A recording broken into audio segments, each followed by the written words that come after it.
All right, so we're going to look at long division polynomials here.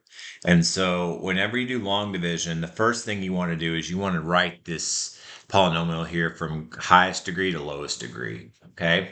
And we're going to do some old school division here. So it's going to look like you would have done in middle school with, with 2-3-digit numbers.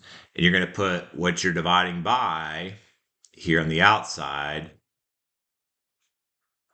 and then you'll put basically the numerator here. Okay, so you're going to put this inside the division sign and then this x minus 5, what you're dividing by, on the outside. All right, so here's what your goal is. What you want to do is you're going to try to make this term match up with the leading term that you'll see in the polynomial here. And so you're going to ask yourself, x times what gives you 2x to the third? So let's look number-wise. 1 times what gives you 2? 2. So there's that part. X times what gives you x to the third? X squared. So x times what gives you 2x to the third? 2x squared. And you're going to put that 2x squared above the x squared term. Okay?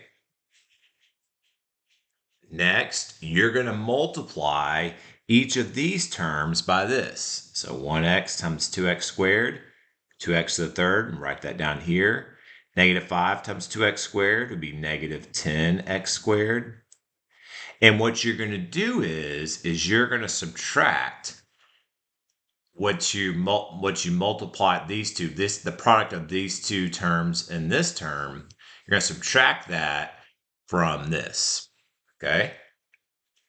So when I do that, 2x cubed minus 2x cubed, that cancels. Negative 7x squared minus negative 10 would be add the opposite. That'd be negative 7 plus 10. That'd be 3x squared. So you got 3x squared. And now once you have that simplified, you're going to bring down your next term, minus 8x. Okay. Next, I'm going to see 1 times what gives me 3? 3. X times what gives me x squared? X. So 1x times 3x is 3x squared. Now I'm going to multiply both of these terms by 3x. 1x times 3x is 3x squared. Negative 5 times 3x is negative 15x. Okay. And then you'll do a subtraction. This cancels. Negative 8x minus negative 15x. That'd be 7x. And then 7x minus 35. Okay. Another thing I forgot to point out is whenever you're writing this, you cannot skip a power. I should have covered that. Like I go from the third power, the second power, first power number. If I skip a power, I have to put a 0 placeholder there. So remind me of that on the next one. Okay, 1x times what gives you 7x? 7. So you're going to multiply both of these by 7. 1x times 7 is 7x. Negative 5 times 7 is negative 35. And then you're going to subtract these here. So 7x minus 7x, that goes away. Negative 35 minus negative 35, that goes away. So actually you have 0 left over. So what does that mean? Well, you've exhausted all the terms and 0 is left over. That means your remainder is 0. So this divided through evenly. This is not always going to happen. And so your solution is right there, 2x squared plus 3x plus 7. Okay. Now, on D, we've got a few issues we got to sort out. First, we need to put this in order. So I'm going to do 4x to the fourth minus x squared minus 2x plus 4 divided by 2x minus 1. Okay?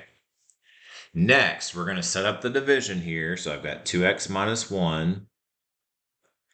And I've got 4x to the fourth. Now, notice I have no x to the third. So I'm going to put plus 0x to the third minus x squared minus 2x plus 4. Okay. So now we're going to make these match up. 2 times what gives me 4? 2. X times what gives me x to the fourth? X to the third. So 2x to the third. So now what I'm going to do is I'm going to multiply both of these terms by 2x to the third. 2x times 2x to the third. 4x to the fourth. Negative 1 times 2x to the third would be minus 2x to the third. Okay, subtract. Those cancel. 0 minus negative 2 be positive 2x to the third. And I'm going to bring down my next one, minus x squared. Okay. 2x times what gives me 2x to the third? 2 times 2 is 1. And then x times what gives me x to the third? X squared. Okay. So 2x times 2x squared, it'd be 2x to the third. Negative 1 times x squared, it'd give me negative x squared. Something interesting is going to happen here. I subtract 2x to the third minus 2x to the third goes away. Negative x squared minus a negative x squared, then we add the opposite. That goes away. And so now we're left with negative 2x plus 4. So these disappeared. And so basically what that means is my answer is going to skip a power.